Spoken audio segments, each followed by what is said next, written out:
36이 되던 해 나에게 주의력 결핍 과잉행동 장애가 있다는 사실을 알게 되었다. 왜 나는 쓸데없는 일에만 집중할까?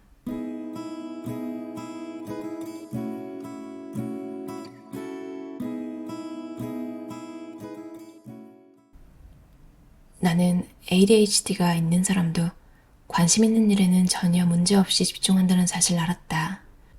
사실 과집중은 ADHD의 흔한 증상 중 하나다. 과집중은 흥미로운 무언가에 너무 열중한 나머지 다른 모든 것을 잊어버리는 상태를 말한다. 그동안은 ADHD라고 하면 2초 이상 가만히 있지 못하고 집중력도 바닥인 과도하게 행동하는 남자아이를 떠올렸다. 다람쥐 꽁무니를 쫓아다니면서 사방팔방 뛰어다니는 그런 아이 말이다.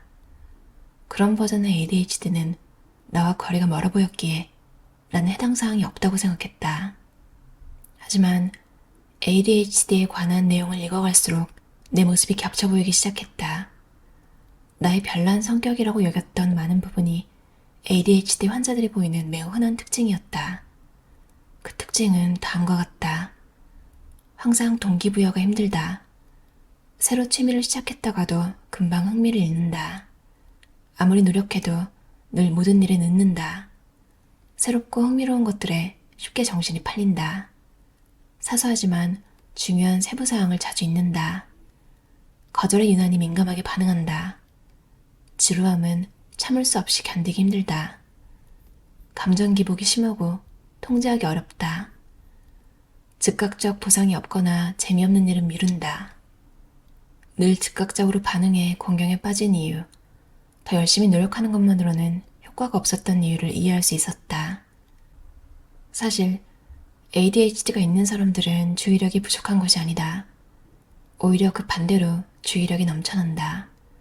동시에 모든 것을 신경 쓰다 보니 정작 중요한 것을 놓칠 때가 많다. 주변의 모든 소리와 광경에 지나치게 주의를 기울이다 보면 밀려드는 정보 속에서 정작 중요한 것을 걸러내기 어려워진다. ADHD가 있는 사람들은 특히 엔터테인먼트, 응급서비스, 마케팅, 창업, 소프트웨어 개발, 글쓰기처럼 창의성이나 긴급성이 필요한 일을 할 때 능력을 발휘하고 놀라운 성과를 낼 수 있다. ADHD가 없는 사람의 경우 주의력 도우미는 엄청난 양의 정보를 훑어보고 중요한 것과 그렇지 않은 것을 구분한다. 그런 다음 가장 중요한 정보만 골라 깔끔하게 정리해서 의식에 전달한다. 카페에서 일어나는 온갖 방해 요소들은 자동으로 걸러진다. 덕분에 의식은 그런 것들을 무시하고 정작 중요한 것, 즉 친구와의 대화에 계속 집중할 수 있다. 하지만 ADHD가 있으면 주의력 도우미는 중요한 정보와 무시해도 될 정보를 제대로 구분하지 못한다. 중요한 정보만 깔끔하게 정리된 형태로 받는 게 아니라 중요하지 않은 것까지 모든 정보를 한꺼번에 받는다. 이러한 혼란 속에서 뇌는 무엇에 집중해야 할지 몰라 모든 것에 동시에 집중하려고 한다. 그게 안 되면 그 중에서 가장 흥미롭거나 눈에 띄는 것들만 골라내기 시작한다. 가장 중요한 것이 아니라 가장 반짝이는 것에 몰입하게 된다. 그러다 보면 그것에 너무 집중한 나머지 다른 것들은 전부 잊어버리고 만다. 과집중 상태에서는 그 일이 지금 할 수 있는 가장 중요한 일처럼 느껴진다. 그래서 이 부분만 끝내고 밥을 먹어야지, 한 번만 더 하고 샤워해야지 라고 스스로 타협하기도 한다. 멈추면 모든 게 끝나버릴까 두려워서 말이다. 하지만 막상 멈췄을 때 그렇게 몰입했던 일이 사실 그다지 중요하지 않다는 사실을 깨닫게 된다. 그저 그 순간에 무시할 수 없었던 사소한 일이었을 뿐이다. 솔직히 말해 최적의 신발끈 길이를 2시간이나 연구할 필요가 있었겠는가? 아마 아니었을 것이다. 소프트웨어 개발자로서 프로젝트를 진행하다 보면 결국에는 그다지 중요하지 않은 사소한 세부사항에 지나치게 집중할 때가 있다. 예를 들어 새로운 앱 페이지를 만들다가 버튼 스타일을 고르는데 시간을 허비하곤 한다. 어쩌면 이 버튼을 재사용하면서 색상, 폰트, 크기 등을 자유자재로 바꿀 수 있는 해결책을 만들 수도 있겠다는 생각이 든다. 정신을 차려보면 8시간이 훌쩍 지나 있고 정작 페이지는 완성되지 않았는데 복잡한 버튼 시스템만 완성돼 있다. 사실 필요한 건 단 하나의 버튼뿐이었는데 말이다. 대부분의 사람이 중요성 기반 신경계를 가진 데만에 ADHD를 지닌 사람들은 흥미 기반 신경계를 가졌다. 이들은 주로 흥미, 새로움, 도전, 긴박함을 통해 동기를 얻는다. 엄청난 무게감이 우리를 가로막는 저항력이자 방해물이다. 우리는 항상 이러한 저항에 맞서게 될 테니 먼저 이를 극복할 만한 추진력부터 쌓아야 한다. 가장 좋은 방법은 바로 시작할 수 있도록 긍정적인 추진력을 조금씩 쌓아가는 것이다. 그러다 보면 어려운 일들도 덜 부담스럽게 느껴질 것이다. 그러니 무턱대고 개구리부터 먹지 말아야 한다. 대신 아이스크림부터 먹자. 거창하지만 어려워서 하기 싫은 일부터 시작하지 말고 흥미롭고 재미있는 작은 일들을 찾아 그것부터 시작해보자. 흥미를 유발하고 새로움을 창출하며 도전을 설정하면서도 긴박감을 조성하는 접근법과 자연스럽게 맞는 일 말이다. 재미있는 일을 나중으로 미루지 말자. 그것을 이용해 움직이기 시작하자. 조금씩 전진해가며 추진력을 쌓아가자. 일단 움직이기 시작해서 속도가 붙으면 어려운 일들도 더 이상 불가능하게 느껴지지 않을 것이다. 당신도 우연히 이런 경험을 해봤을지 모른다. 재미있고 쉬운 일부터 하다가 작업에 몰입해 자연스럽게 흐름을 타게 되고 그 기세를 몰아 엄청나게 어려운 일을 해내고 있음을 문득 깨달은 적은 없는가? 전에는 아무리 노력해도 시작조차 할 수 없었던 그런 일 말이다. 일단 기차가 최고 속도로 달리기 시작하면 무엇도 당신을 막을 수 없다. 체계와 루틴이 없으면 우리의 삶은 금방이라도 엉망이 될 수 있다. 이것저것 건드리기만 하다가 정작 이루고자 했던 목표는 하나도 달성하지 못한다. 따라서 우리의 뇌와 조화를 이루어 효율적으로 일하려면 구조와 문제부터 정면으로 다뤄야 한다. 그러려면 우리 뇌의 자연스러운 리듬에 맞춰 작업하는 것이 좋다. 보상받는 행동은 반복하기도 쉽다. 지속 가능한 루틴을 만들고 싶다면 긍정적인 피드백은 최대한 많이 받고 부정적인 피드백은 최소화해야 한다. ADHD 뇌는 새롭고 신기한 것에 쉽게 매료되고 지루하고 평범한 것은 꺼린다. 그러니 지금 당장 당신에게 맞는 전략을 찾아보라. 어떤 전략이 더 이상 효과가 없어도 당황하지 말자. 그땐 새로운 접근법을 찾거나 다른 작전을 선택하면 된다. 그것을 재구성해서 당신만의 독특한 방식으로 만들어보는 것이다. 단순함을 유지하는 데 집중하라. 주말 캠핑을 하려고 오두막을 통째로 지을 필요는 없다. 어차피 잠깐 머무는 것이니 주말 동안 필요한 만큼만 가져가면 된다. 그리고 다 쓰고 나면 모든 것을 치운다. 같은 맥락에서 생산성 시스템도 쉽게 해체할 수 있게 만들어야 한다. 시스템을 단순하게 만들어서 할 일과 프로젝트를 쉽게 옮길 수 있도록 하자. 너무 많은 복잡한 기능이나 자동화 기능은 빼고 꼭 필요한 기능만 포함된 시스템을 구축하라. 자동화가 나쁘다는 뜻이 아니라 설정하는 데 시간이 오래 걸리고 새로운 시스템으로 옮기기 어려울 수 있기 때문이다. 디지털 시스템이라면 옮겨야 할 때 데이터를 쉽게 내보낼 수 있는지부터 확인하자. 보디 더블링을 시도하라. 다른 사람과 함께 있는 상태에서 일하는 것을 말한다. 다른 사람이 옆에 함께 있는 것만으로도 주의가 산만해지는 것을 막고 작업에 집중할 수 있도록 돕는 효과가 있다. 보디 더블링은 같은 공간에 있지 않고 화상 채팅을 사용하는 가상 환경에서도 효과가 있다. 과감히 내려놓아라. 미뤄둔 일이 갑자기 생각나거나 할 일 목록에서 보일 때마다 스트레스를 받는가?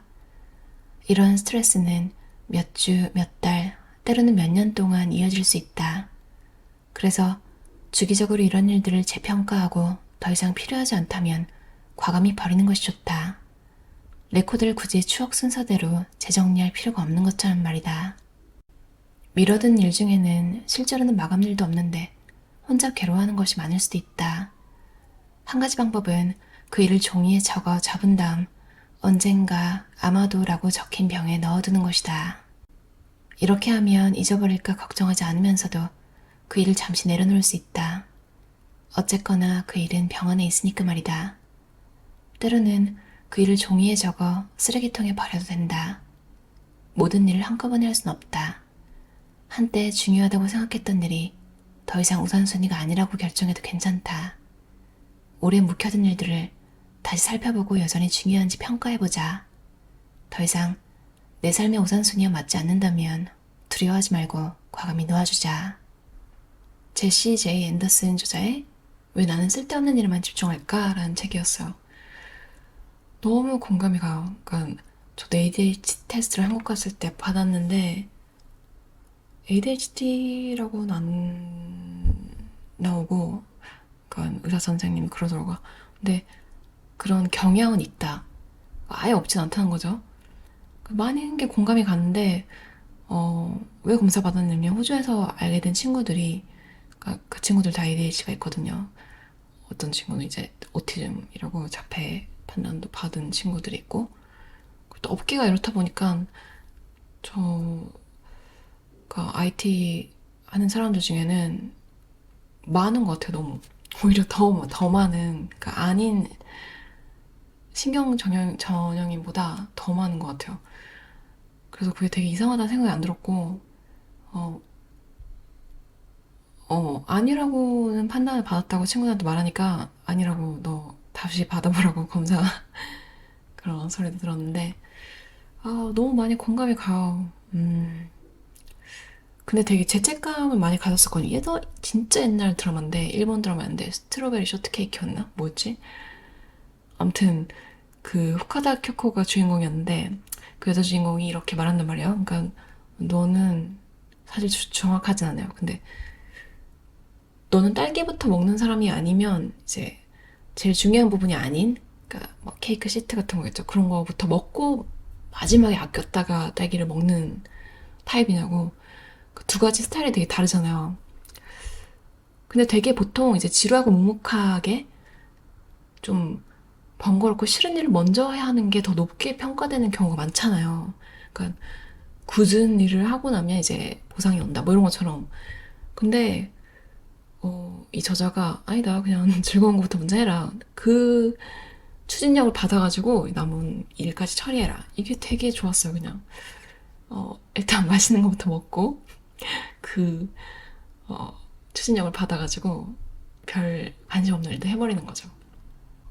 집안일도 되게 귀찮잖아요. 새롭게 만들어라 이런 내용도 있었는데 빨주노초파나 뭐 이렇게 색깔별로 옷을 개거나 홀수 계단부터 청소하고 짝수 계단 청소하기. 별 희한한 그러니까 내 생각에 재밌을 것 같은 걸 막 만들어서 하라는 거죠. 저는 왠지 잘 맞는 것 같아요. 왜냐면 저걸 읽기만 해도 재밌겠다라는 생각이 들었기 때문에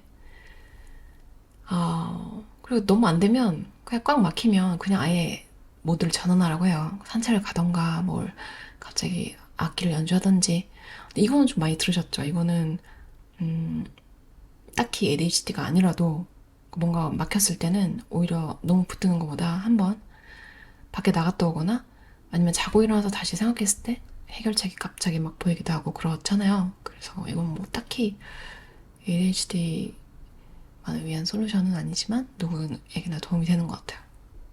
아까 저자가 말했던 그 테스트 약간 해보는 거 있잖아요. 그러니까 특징 그런 거에 많이 이거 내 얘기 같은데 싶으시면 좀 일상생활에 지장이 있고 되게 막 일이 잘 안 되고 막 사람들한테 실수를 많이 하고 너무너무 괴롭다 이런 정도이시면 검사를 한번 받아보시는 것도 괜찮을 것 같아요. 왜냐면 약을 처방해 준다고 하더라고요.